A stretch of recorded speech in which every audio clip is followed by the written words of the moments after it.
Assalamualaikum and hello to our classmates and Sa Azwan. Today we're going to present our case study for ADM653.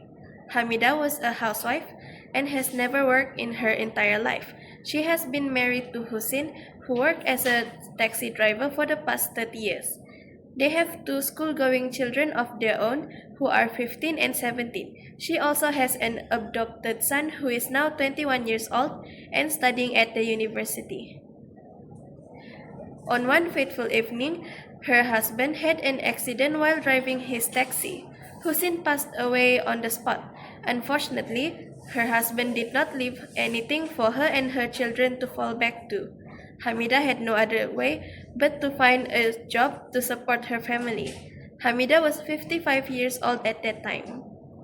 A few months later, Hamida managed to secure a part-time job at a printing company. As a part-timer, she was asked to do night shift and her duty starts from 12 midnight to 6 a.m. Although not having any skills and was not properly trained, she was instructed to operate a paper cutting machine. Her supervisor told her the work she is doing is simple, thus do not require any skills, and she had nothing to worry about. She just needs to put the paper in the machine, push the cutting level down, and take away the cut paper. On the third day of work, she had an accident when the cutting machine blade fell and hit her hand while she was putting paper in the machine.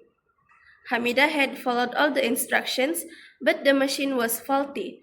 The investigation shows that the paper cutting machine screw was loose, which prevented the machine to work properly. As a result, Hamida lost her hand when she broke her wrist. The whole right hand from the wrist had to be amputated.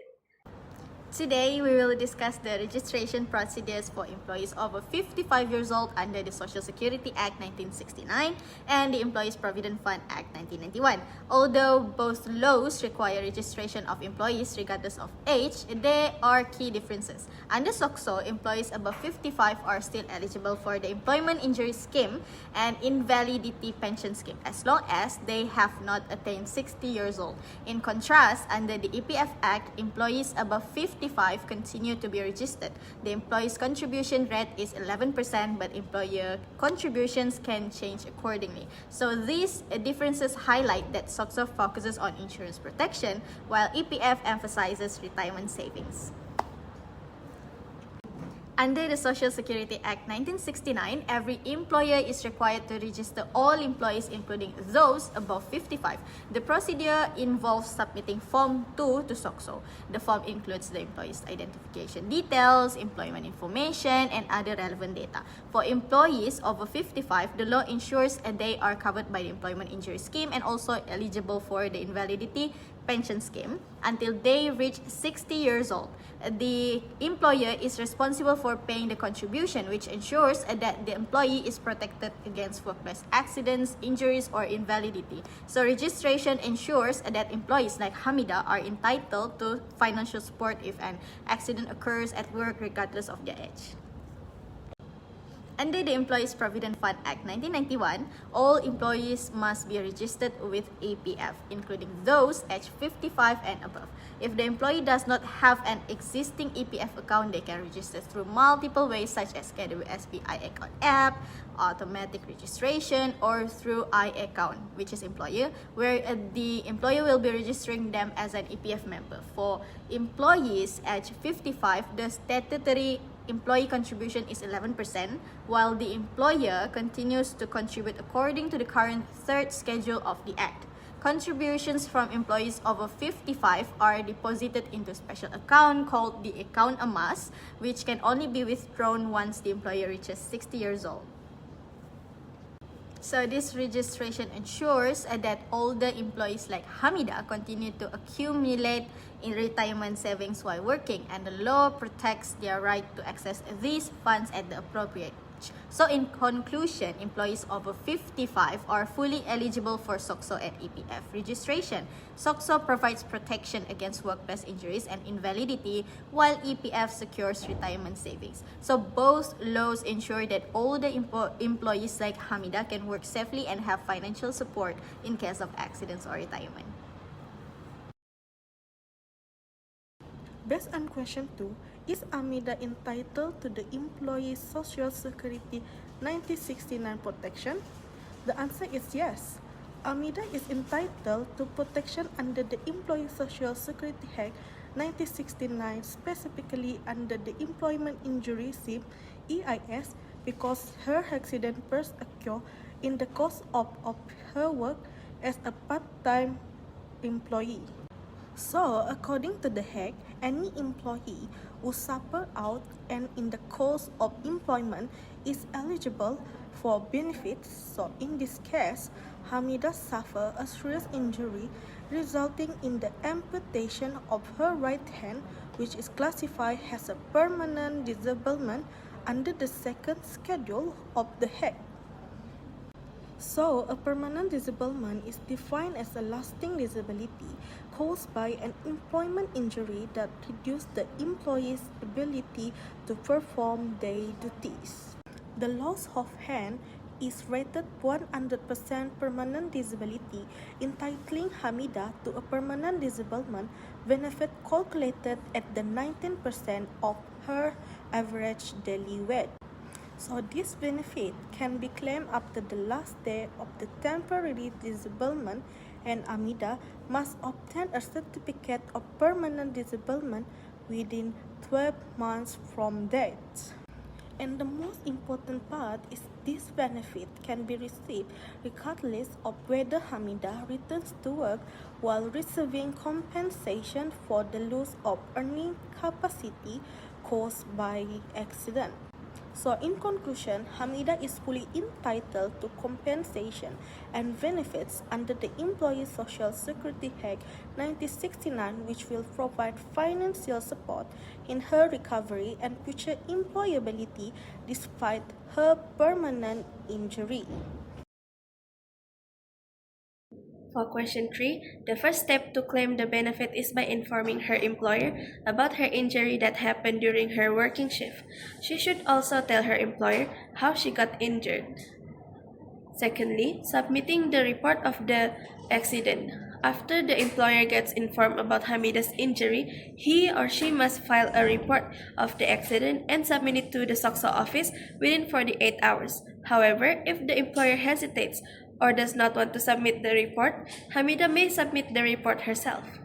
Thirdly, Hamida must have medical evidence to support her claim for the employment injury scheme. She needs to get the report from the same doctor who treated her injury. The details of the report must be precise, which proves she does have hand injury and needs to be amputated. She also needs to get an official medical leave so she can temporarily be off duty from work to heal her wound. Fourth, submitting the document of claiming the injury scheme. She needs to collect all the required documents before handing her benefit claim application to SOCSO. The document includes copy of her identification card, medical report, and filing in a permanent disablement benefit form since she permanently lost her right hand. Fifth, the medical board will assess her claim for permanent disablement benefit according to the second schedule of ESSA 1969. They will evaluate the seriousness of the injury to determine the amount of compensation that needs to be given to her. However, before they can assess, Hamida needs to finish her temporary medical leave and her wound must show great improvement of healing. The last step is ensuring she claims for benefits that relates to her injury. Aside from the permanent disablement benefit, she can also claim for other benefits such as prosthetic hand under Success Rehabilitation Center and constant attendance allowance by directly requesting during the medical board assessment and bringing her caretaker during the request. So we're moving on to question 4 with reference to this case. Identify the rights and protection in the Malaysian Employment Act 1955 given to women employees. The first one is protection against hazardous and night work, section 34. The first protection focuses on working hours, especially night work. Under section 34 of the Employment Act, women cannot be required to work between 10 p.m. and 5 a.m. in industrial or agricultural workplaces. Because night work is more dangerous, there is less supervision, workers are more tired, emergency support is limited, and women face additional safety risks when working alone at night. But in Hamida's case, she was forced to work from 12 a.m. to 6 a.m., which clearly violates Section 34. So her employer already broke the law by putting her in unsafe working hours. The second protection is maternity protection, section 37 to 40. The second protection covers maternity rights. Even though Hamida is not pregnant, it is still important because it shows how the Employment Act protects women overall. Under this section, women get 98 days of maternity leave. They must receive maternity allowance. They cannot be fired for being pregnant, and their job must still be viable when they return. This shows that Malaysia's laws strongly protect the welfare and job security of women workers. The third protection is right to safe working condition, OSHA 1994 and FMA 1967. The third protection is about workplace safety. Two main laws apply here. The first one is OSHA 1994, Section 15. Employers must provide a safe working environment, maintain machines properly, and give proper training, and supervise new or inexperienced workers. The second law is Factory and Machinery Act 1967. Employers must inspect machines regularly, ensure machines are not faulty, give proper instruction to workers. But in Hamida's case, this protection were ignored. She was given a dangerous machine, no proper training, and the machine was faulty due to a loose screw. This is a clear violation of safety laws, and her accident could have been prevented if the employer followed the rules. The last protection is protection against gender-based discrimination, Section 81F. Lastly, Section 81F protects women from discrimination at work. Employers cannot treat women unfairly, deny training, assign unsafe tasks just because they are women, or terminate a woman due to pregnancy or marital status. If Hamida was given less training or support because she was a woman, this could also fall under discrimination. So in conclusion, this case shows that Hamida's rights as the woman worker were not protected. She was asked to work night shifts, given a dangerous machine, and not provided proper safety training. These are all against the Employment Act and OSHA 1994. Because the employer did not follow the law, Hamida was put at risk and ended up injured.